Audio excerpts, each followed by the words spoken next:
Good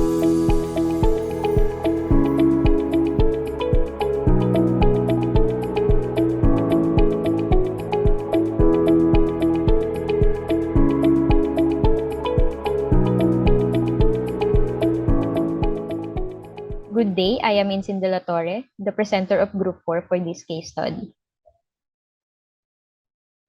This presentation contains the case background, the questions and discussion, and also the references.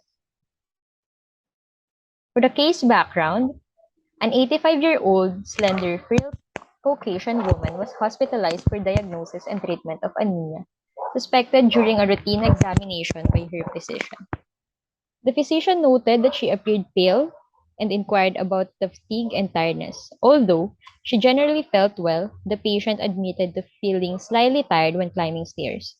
A hematocrit performed in the physician's office showed a dangerously low value, so she was hospitalized for further evaluation. Her CBC results are as follows. The WBC count of the patient is within the normal range, while the RBC, hemoglobin, hematocrit, MCV, MCH, and MCHC are on the lower range, but the RDW is in the higher range. The platelet count is within the normal range, and the RBC morphology of the patient also shows an unremarkable marked anisocytosis, marked poikilocytosis, marked hypochromia, and marked microcytosis. Questions.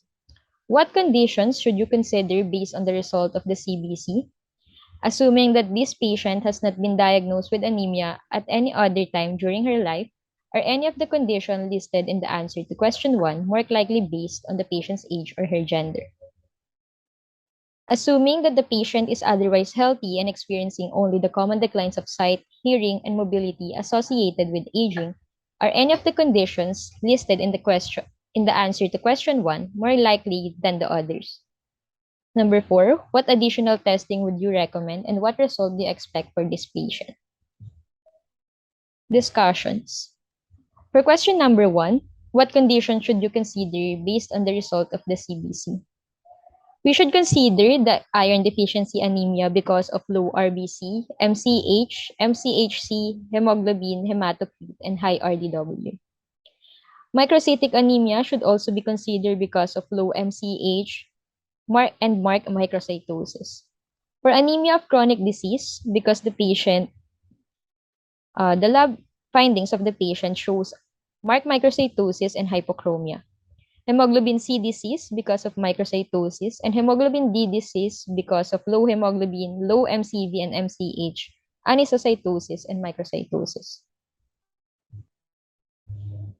For question number 2, assuming that this patient has not been diagnosed with anemia at any other time during her life, are any of the conditions listed in the answer to question 1 more likely based on the patient's age or her gender? The prevalence of anemia increases with age and is more common in women of reproductive age, pregnant women, and the elderly. Classically, mild iron deficiency anemia is seen in women of childbearing age, usually due to poor dietary intake of iron in monthly loss with the menstrual cycles.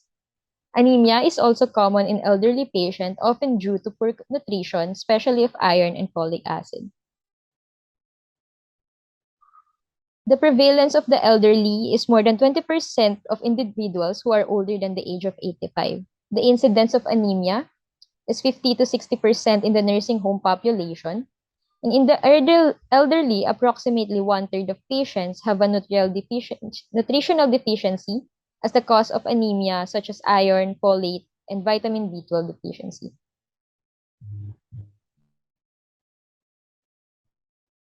For number 3, assuming that the patient is otherwise healthy and experiencing only the common declines of sight, hearing, and mobility associated with aging, are any of the conditions listed in the answer to question 1 more likely than the others? Iron deficiency anemia and pernicious anemia are likely to be the conditions that might affect the patient who is healthy. Based only the normal effects of aging, nutritional deficiency types of anemia are more likely to be the cause of the test result. The lack of iron is by far the most frequent nutritional deficiency anemia, similar to folate deficiency, Iron depletion is usually associated with malnutrition, and the age-dependent decline in the function of the gastrointestinal tract, polypharmacy, and social isolation may lead to the malnutrition and subsequent anemia. In this phase, the patient experiences the nonspecific symptoms of anemia, typically fatigue, weakness, and shortness of breath, especially with exertion. As should be evident from this discussion, numerous individuals may be iron deficient while appearing healthy. Until late in stage 2, they may experience no symptoms at all and are unlikely to come to medical attention. Even in stage 3, frankly anemic patient may not seek medical care because the body is able to compensate remarkably for slowly developing anemia. Because the result of routine screening tests included in the CBC do not become abnormal until late in stage 2 or early in stage 3, most patients are not diagnosed until relatively late in the progression of the iron depletion. For the last question, what additional testing would you recommend and what result do you expect for this patient? The serum levels of ferritin should also be tested, and it will be more likely to be decreased. The transferrin saturation will also be decreased. The TIBC will increase, and the corrected reticulocyte count should also be tested. And if the result is greater than 2, this suggests hemolysis or acute blood loss.